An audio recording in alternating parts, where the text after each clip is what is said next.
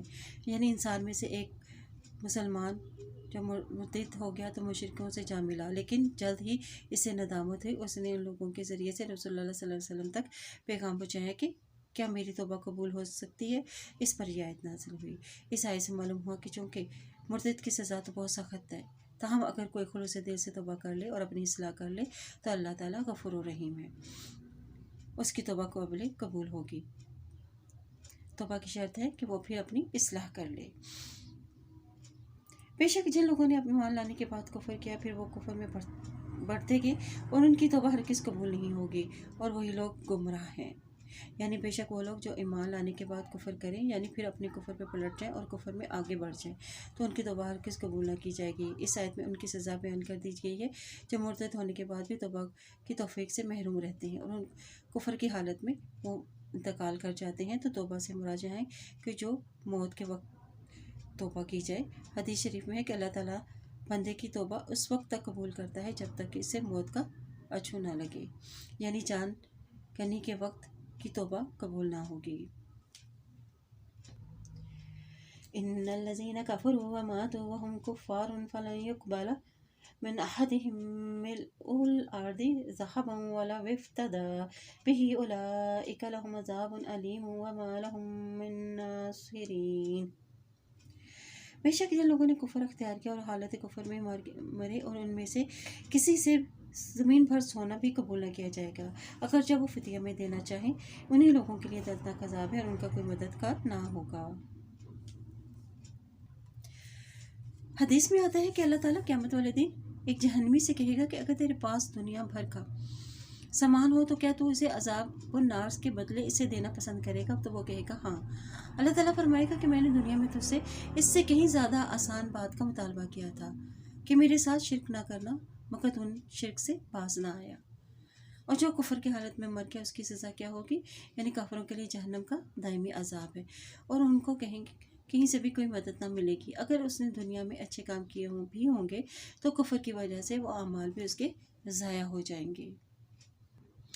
اللہ تعالیٰ ہمیں نیک عمل کرنے کی توفیق عطا فرمائے، آمین۔